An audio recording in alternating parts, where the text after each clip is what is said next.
Shalom, saya membuat video ini untuk klarifikasi atas beberapa hal yang terjadi saat saya berdebat dengan Pak Deki minggu yang lalu, malam minggu yang lalu, 3 atau 4 hari yang lalu. Ya.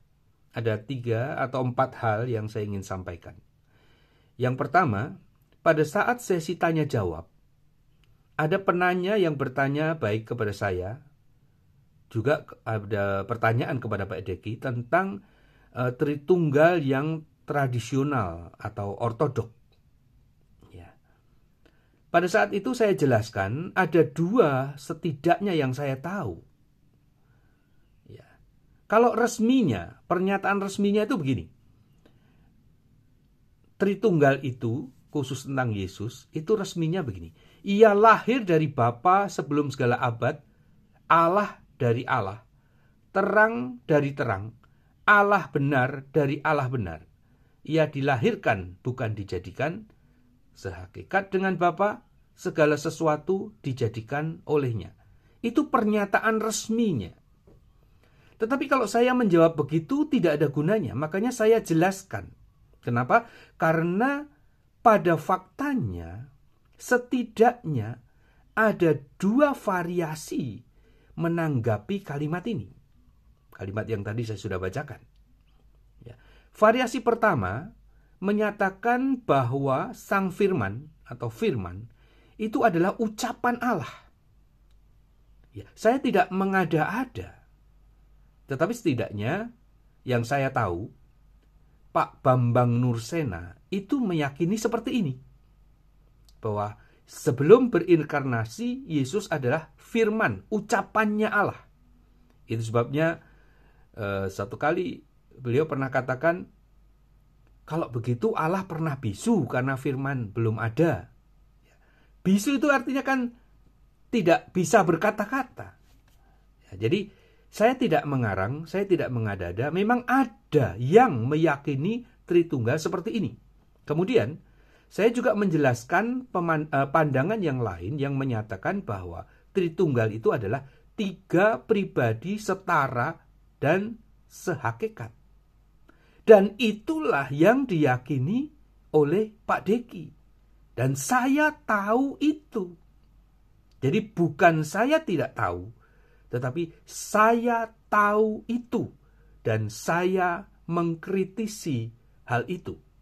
Karena lawan debat saya adalah Pak Deki yang berkeyakinan bahwa Tritunggal adalah 3 pribadi setara. Jadi melalui klarifikasi ini, ya, tolong dikoreksi. Jangan berkata bahwa saya nggak tahu lawan bicara saya seperti apa. Ya, tapi saya tahu, itu sebabnya saya berani mengkritisi apa yang saya tahu bahwa itu keliru.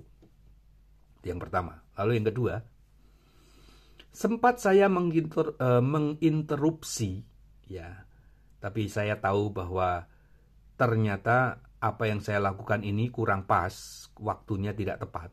Tetapi maksud saya begini. Pada waktu saya menyatakan bahwa Yesus adalah anak Allah yang kekal. Nah, saya melakukan slip of tongue, kepleset lidah. Bukan itu yang sebetulnya ingin saya maksudkan. Dan di debat ini kan kita sudah sepakat untuk tidak sekedar mencari kalah menang. Ya, itu sebabnya kalau saya membiarkan Pak Deki mengomentari pandangan saya yang lahir dari slip of tongue, itu kan tidak ada gunanya. Itu sebabnya saya berusaha menginterupsi, memberikan pemahaman yang sebenarnya yang saya pahami. Lalu setelah interupsi itu, saya meminta moderator untuk menambahkan waktu kalau memang diperlukan untuk Pak Deki. Jadi setelah saya jelaskan bagaimana pemahaman saya yang benar, silahkan dikritisi. Bukan mengkritisi slip of tongue saya. Ya. Kalau mengkritisi slip of tongue saya buat apa? Ya. Kalau hanya untuk mau cari menang, ya ambillah kemenangan itu. Saya tidak perlu menang atau kalah. Ya. Tetapi saya mau menyajikan yang sesungguhnya saya pahami, silahkan dikritisi. Begitu maksud saya. Ya, tetapi biasalah seperti itu kalau ada lawan debat yang keliru, walaupun itu bukan sesuatu yang inti, bukan sesuatu yang utama, biasanya memang hal-hal kecil seperti itu yang dibidik oleh orang yang sekedar mencari kemenangan, ya. Tapi kalau orang yang tidak mencari kemenangan, mencari esensi, maka slip of tongue kalau dibenarkan ya mestinya berterima kasih, ya, supaya semuanya menjadi jelas, ya. Jadi maksud saya bukan Yesus adalah anak Allah yang kekal, tetapi Yesus ini sebelum berinkarnasi, saat berinkarnasi, dan setelah naik ke surga, itu selalu dia adalah anak Allah. Nah, anak Allah itu kodratnya adalah tunduk kepada Allah, Bapaknya. Jadi dengan demikian, kalau Yesus adalah selalu anak Allah dalam hidupnya, maka Yesus tidak pernah setara dengan Allah. Karena kodratnya tunduk, inferior terhadap Allah. Dengan demikian, konsep Tritunggal yang mengatakan Allah adalah 3 pribadi setara tidak terpenuhi. Karena faktanya Yesus tunduk kepada Bapa. Mesti Anda ingat ya apa yang saya katakan kemarin. Kalau anak itu dianggap setara dengan Bapa, itu namanya anak, menjadikan dia sebagai anak yang kurang ajar. Ya, anak yang harusnya tunduk kepada Bapa kok disejajarkan dengan bapaknya. Ya, ini menjadikan dia sebagai anak yang kurang ajar. Jadi ini klarifikasi dari saya. Jadi baik sebelum inkarnasi, saat inkarnasi, atau setelah inkarnasi, Yesus selalu adalah anak Allah yang selalu tunduk kepada Allah. Tidak pernah setara dengan Allah. Kemudian, tanggapan yang lain tentang bahasa Yunani. Saat itu Pak Diki membahas Ibrani 1 ayat 8 dan ayat 8 saja dalam bahasa Yunani. Nah, saudaraku, dalam debat-debat begini, saya menyadari bahwa saya tidak mengerti bahasa Ibrani. Tetapi saya tidak mau ditipu. Ya, biasanya kalau dalam debat-debat begitu, ketika lawan bicara saya menyampaikan sesuatu tentang bahasa entah Ibrani atau Yunani, saya akan perhatikan. Saya akan catat. Setelah itu saya pelajari.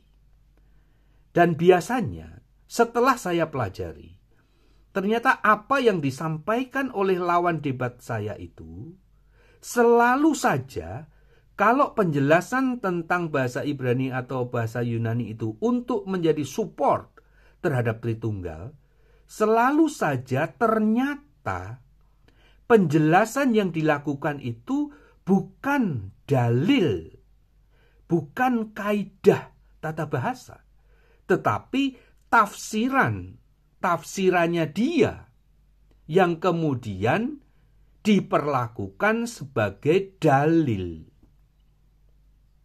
Jadi tafsiran harusnya ya diakui sebagai tafsiran. Kalau dalil ya dalil. Tapi ini tafsiran pembicara itu diakui sebagai dalil. Nah, ini kan salah. Dan sesungguhnya memang benar itu juga yang terjadi pada Pak Diki pada diskusi itu. Pak Diki menjelaskan bahwa Ibrani 1 ayat 8, di mana frase Thy throne, O God, O God-nya itu katanya untuk orang kedua, untuk pihak kedua, untuk lawan bicara. Ternyata tidak begitu. Setelah saya pelajari, Thy throne, nah, itu memang untuk pihak kedua. Atau your throne, itu untuk pihak kedua. Your atau you, itu untuk pihak kedua. Tetapi tentang hotheos, tentang oh God, ini tidak harus pihak kedua. Nah, jadi letak manipulasinya di sini. Jadi ini adalah tafsirannya Pak Degi sendiri. Tetapi dalam pembicaraan itu diperlakukan tafsiran itu seolah-olah dalil yang harus diikuti, memang kaidah tata bahasanya begitu. Nah, ini keliru. Setelah saya catat, saya pelajari, loh sama seperti yang lain. Keliru. Itu hanya tafsiran, bukan dalil. Jadi demikian klarifikasi dari saya. Sedikit lagi tentang closing statement. Ya, memang kemarin saya sangat tergesa-gesa. Jadi saya berjanji pada Pak Albert Rumampuk hanya bisa menyudahi diskusi sampai jam 9. Tapi karena mulainya juga lewat, akhirnya lewat dari jam 9 malam selesainya. Wah, saya punya tugas untuk sesuatu yang sangat penting, makanya kacau saya sehingga saya tidak bisa melanjutkan closing statement saya untuk menghemat waktu. Jadi saya biarkan waktu statement closing statementnya Pak Deki saya mendengar saja, karena kalau saya memberikan menggunakan waktu itu untuk closing statement nanti tambah panjang lagi. Jadi saya tidak menggunakan hal itu. Dan kemudian kalau saya menggunakan waktu itu untuk menyelesaikan atau memperjelas hal-hal yang kurang jelas, sebetulnya itu adalah cara yang Pak Deki lakukan pada debat-debat sebelumnya. Jadi saya hanya mengikuti caranya dia. Tetapi saya agak terkejut ketika saya membaca komentar, ternyata justru dari Pak Deki keluar chat melarang untuk menyampaikan argumentasi. Nah, dalam hati saya ketawa. Ini yang kamu lakukan. Tetapi ketika saya melakukan hal itu, kemudian dengan tanpa berdosa, Anda menyampaikan itu kepada moderator, ya.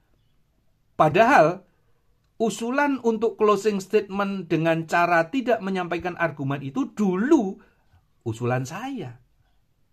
Ya, tetapi karena Pak Deki melakukan setiap closing statement untuk hal-hal seperti itu, saya hanya sekedar mengikuti.